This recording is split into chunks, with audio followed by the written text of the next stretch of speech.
Welcome to Becoming a Financially Confident Woman, the podcast that helps high-achieving women take control of their money and build wealth with confidence.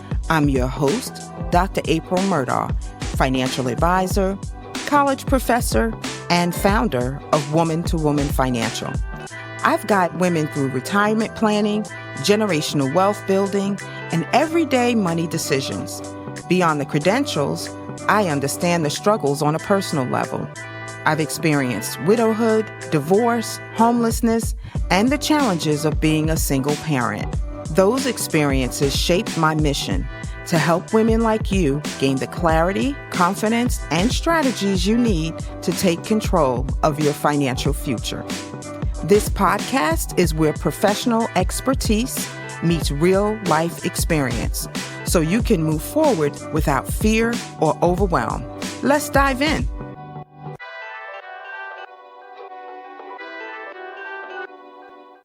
Hey everyone, this is Dr. April Murdaugh here, coming to you with another episode of Becoming a Financially Confident Woman. Today we're going to talk about a topic that I think is important, and I get this question all the time from folks. So I left my job and my 401k is there. What do I do with it? So listen, according to recent data, the average American changes jobs multiple times throughout their career. I know that I have. And that means that many people accumulate several old 401k or old retirement accounts, 403bs, and they're scattered across different employers. And I myself have met people with 3, 4, even 6 401ks that they haven't looked at in years. The question is, well, what do you do with them? Today, we're going to walk through the 4 primary options available to you when you leave an employer and discuss the advantages and disadvantages of each. So let's get into it. Option number 1, leave it in the former employer's plan. Now, many people don't realize that they may be able to leave their money where it is. The advantage is there's no immediate action required. I mean, you really don't have to do anything. It's just sitting there in whatever investments that you had it in before you left. It's potential creditor protection because IRAs and 401ks are creditor protected when it comes to bankruptcy. There's a familiar investment lineup, so you kind of know what it's sitting in. You know, typically people are in target date funds or something like that.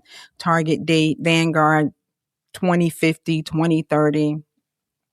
And then the other advantage is that institutional pricing. So when you're in a 401k plan, the mutual funds, they're not priced on an individual level. They are priced institutionally, which is at institutional rates, which is typically lower than, let's just say, an individual just buying mutual funds. So they're lower than retail investments. That's an advantage, right, to leaving it there. A disadvantage. In the 401k itself, you typically have limited investment options. And what I mean by that is, as an employer, and when you set up a 401k plan, of course, there are a lot of things that you can invest in. But they keep the options limited because the more variety you have, the more expensive it becomes for the employer.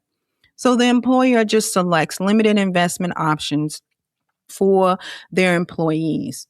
And so that can be a disadvantage. Something that you may want to invest in, you cannot.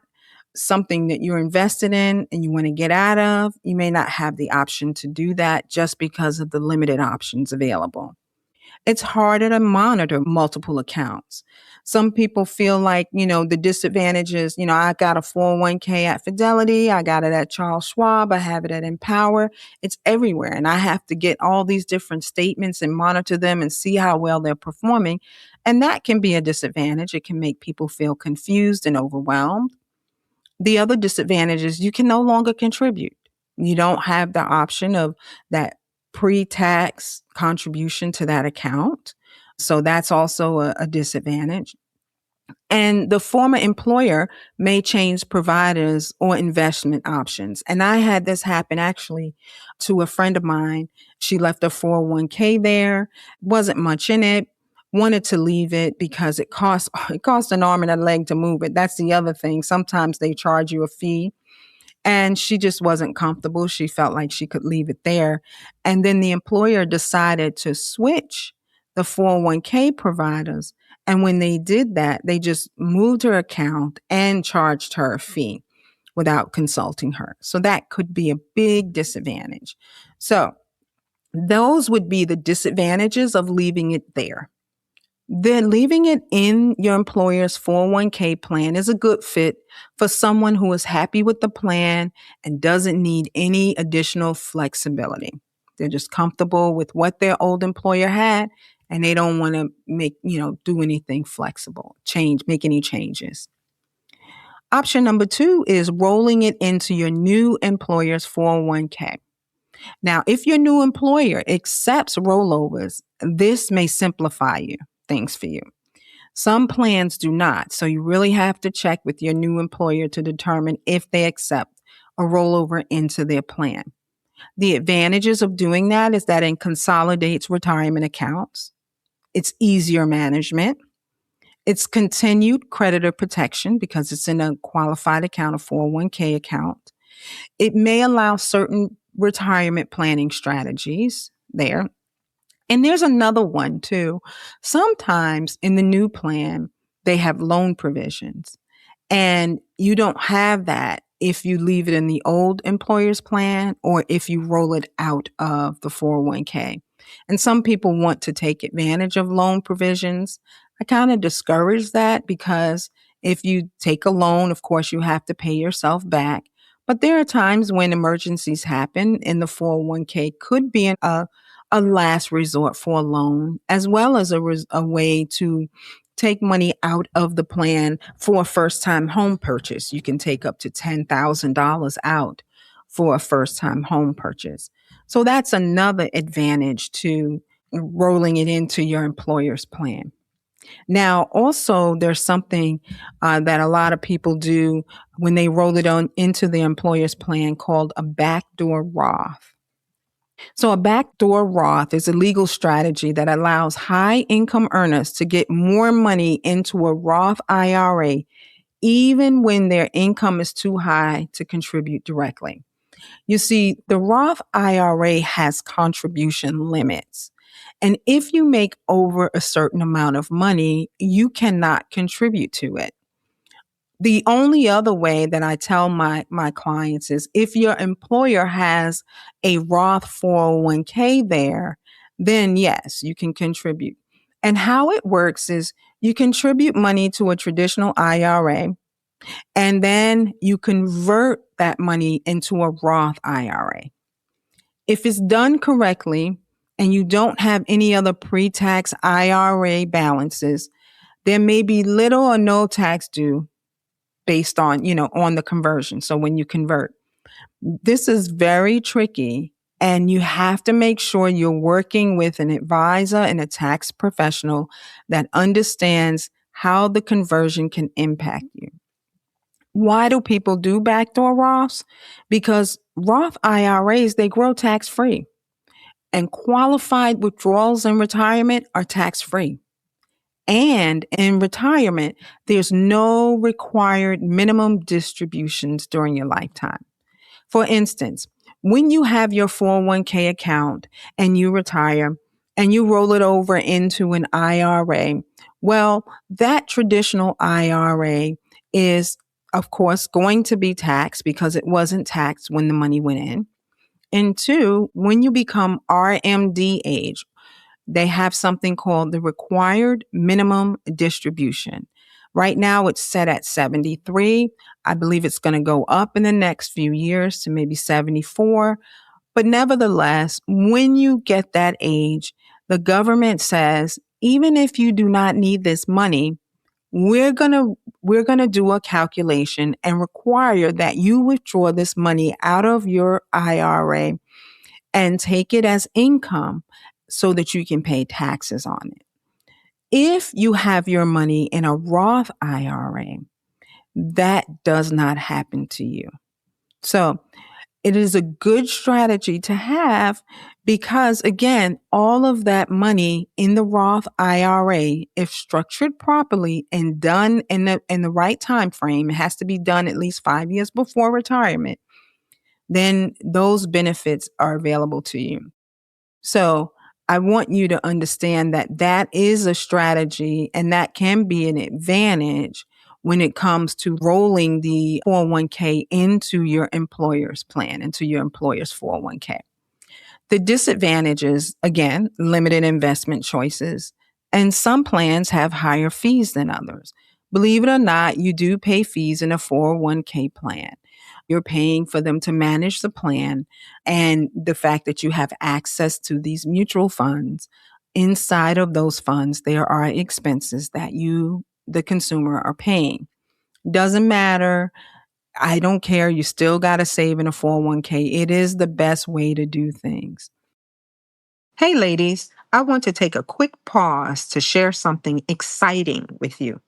If you've been enjoying these conversations and you're ready for a community of like-minded women who are growing, thriving, and building wealth together, then you need to join us in the Prosperous Woman Collective on Facebook. It is a safe space where ambitious women connect, share resources, celebrate wins, and encourage each other on the journey to financial confidence and prosperity. You don't have to walk this journey alone. Come be a part of the sisterhood. Just search Prosperous Woman Collective on Facebook and request to join today. I cannot wait to welcome you in. Okay. Option number 3, roll it into an IRA. So this is the option that most people hear about a lot, right? Everybody tells you, well, if you have a old 401k, you want to roll it into an IRA. And the advantages of doing that is you have thousands of investment choices open to you. You have greater flexibility. Also, you can consolidate everything into one account. So if you have those 6 401ks floating around everywhere, you can consolidate it into one account. And then there is more personalized investment management, which is what I typically do. So I typically work with my clients every year and make sure that the investment strategies that they're currently in their IRA makes sense based on their risk tolerance profile. In a 401k, typically they don't do that frequently. They don't monitor it as much as an independent advisor would. So let's talk about the types of IRAs because I said that before and you're like, okay, IRA. An IRA means an individual retirement account. And there are 2 types. There's a traditional and there's a Roth. Now, a traditional IRA will hold all that 401k money that you didn't pay taxes on. So when you contributed to your 401k plan, you contributed to the plan before the IRS took its tax money out. And because of that, when you roll it out into an IRA, you must roll it into a traditional IRA. Now, if you decide to put it in a Roth IRA, the IRS requires that you pay taxes on that money based on your current tax bracket. And then you can put it into the Roth. Once you do that, it's converted. That's what you call a taxable conversion. It's converted. And now when you go to retire, that money is tax-free in the Roth. The gains are tax-free and the money you put in there are tax-free. In the traditional, when you go to get your money out in retirement, remember, you never paid taxes on it, so the government wants its money. Now, a common mistake, I see it all the time, is people roll over their 401ks into a traditional IRA and they receive the check personally instead of using a direct transfer, which is a trustee-to-trustee transfer. Let me explain what that means. So let's just say you left your job and now you decided that you want to roll your 401k into an IRA.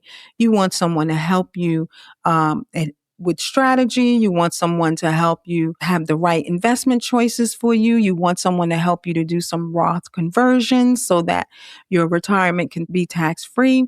And so you notify your 401k company that you want to roll your account over into an IRA. The 401k company will typically say, all right, we will need to send you a check. Well, if the check is made just to you, if it just has your name on it, April Murdaugh on it, that counts as a distribution. And at the end of the year, you will get a 1099 form letting you know that you have to pay taxes on that you receive that as income. But if they make the check payable to the new company that will be holding those funds, Charles Schwab, Fidelity, so the check typically should say Charles Schwab for the benefit of April Murdaugh. Now, if the check does not read like that, you could have a tax nightmare. The other option is they can electronically send the money to the new traditional IRA company, and that's a direct trustee-to-trustee transfer. So again, if the check is made payable just to you, taxes may be withheld, and those mistakes become costly. Also, there's a timeline. So if they send you the check, you have no more than 60 days to make sure that check is deposited into the new IRA account, or again, it will count as a distribution and you will have to pay taxes on that. Now, the fourth option you have is cashing it out. Cash out the 401k. A lot of people do that for whatever reasons. That technically that is an option. It's not a good option. I don't think it's a good option, but it is an option. And I have to make sure that I tell you all the options available to you. But let's talk about the consequences of that option. First of all, you're going to pay ordinary income taxes, which means whatever tax bracket you fall into now, that money will be added to your current income and you will pay taxes on that. So if you make $250,000 a year and you cash out a $250,000 401k, you are going to have to pay taxes on $500,000. And if you are under 59 and a half, you will also pay a 10% early withdrawal penalty. The other issue is you lose future tax deferred growth. I mean, you just lost a whole bunch of money by cashing it out. So let me give you an example. A $100,000 401k can generate a significant tax bill and leave less available after taxes. Now, I just gave you that example with the 250. Don't cash it out. I mean, I know it's an option and you can do it. And at the end of the day, I tell my clients, listen, this is your money. This is not my money. I have to tell you the advantages and the disadvantages of your actions, but it's your money. Just know that you will have to pay taxes on that money. So I want to give you some common mistakes I just want you to avoid. Okay. Mistake number one is forgetting about old accounts. You know, I have people come to me and they don't open their mail, or they forgot, the job 3 jobs ago and then remembered that they contributed to the 401k or contributed to a simple or SEP or something like that. You can't forget about old accounts. Really think about the companies that you worked at that you no longer work at and find out if you have an old 401k sitting there. The second mistake is not reviewing beneficiaries. Oh my goodness. This is a big one. One of the things that you can do to avoid probate is make sure that you have beneficiaries on all of your retirement accounts, all of your insurance accounts, all of your pensions. You need to make sure every year you need to also review your beneficiaries or every life event, a death, sickness, something happens, a loss, a change of residence, a divorce, whatever, a life event, or every year, whichever comes first, you need to make sure you review your beneficiaries. Mistake number 3 is rolling everything over without considering the fees and investment options. So, of course, as an advisor, when a client moves their money over to me, I am managing the money. I am investing the money based on the client's tolerance profile. And there is a fee inside of the account that is charged for me to do that. It requires a lot of skill. It requires a lot of risk. And I need to understand what I'm investing your funds in, monitor them, and continue to rebalance to keep the investments in line with your risk tolerance. And so there are fees when you roll it over working with an advisor. And I've heard people say things like, oh, I'm not going to pay 1%. I can do it myself and all of that. And you may be able to. I'm not going to discount that. You may be able to. A majority of the people just don't have the time to do the work. And so that's why we do it. So got to be careful. You need to, understand what those fees are. So when you decide to roll those funds over, talk with the advisor, understand what those fees are, and understand what are you getting for those fees? What is the value they're providing for those fees? Mistake number 4, failing to understand the tax consequences. I'm telling you, at tax time, people fail to understand the consequences. They forget that they took the check or they cashed out the 401k or they just took a withdrawal from their 401k plan or IRA plan and they're not yet 69 and a half and it costs them taxes. They got to pay taxes on that money. So you really need to understand the tax consequences of your actions. And mistake number 5 is making emotional decisions through a job transition. I had a client years ago that transitioned, retired from a job, decided to roll her funds over into an investment account, a traditional IRA, as well as we established a pension for her. So we moved a portion into the market and we moved another portion into a pension that gave her guaranteed lifetime income. And for some reason, she wanted to do all these different things and she started withdrawing the money out of her account to the tune of taking it down to zero, her whole retirement account. She was making emotional decisions, investment decisions that people were telling her, cryptocurrency and all those things, especially when it came out. And it was cool. And at the time, I did not invest in cryptocurrency. That is not my jam.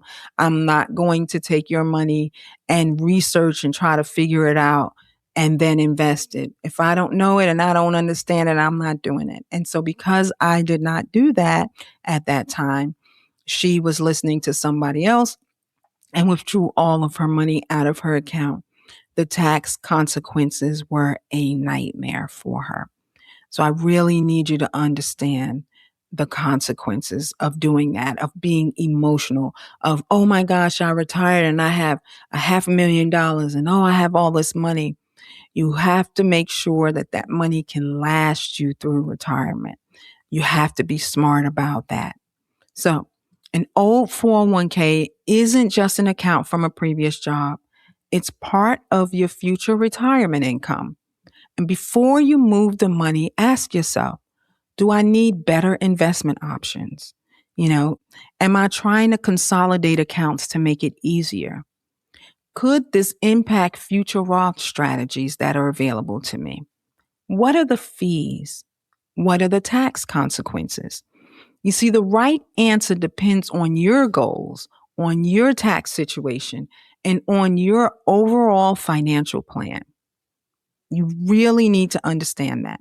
So if you have an old 401k and you're just not sure of what option makes the most sense for you, schedule a consultation with Woman to Woman Financial. We'll help you evaluate your choices, understand the tax consequences, and determine how that account fits into your overall retirement strategies. Now, also have a disclaimer.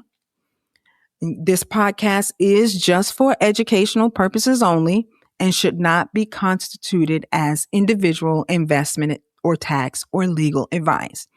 I want you to consult with qualified professionals regarding your specific circumstances before making financial decisions.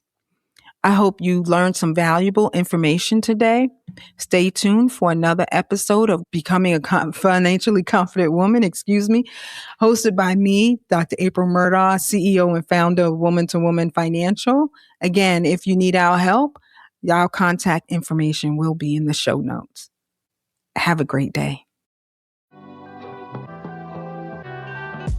Thanks for listening to Becoming a Financially Confident Woman. I know from experience that confidence with money can change everything. Be sure to subscribe, share this podcast with another woman who needs encouragement, and visit Woman to Woman Financial to schedule your confidential financial conversation. Remember, you are becoming a financially confident woman.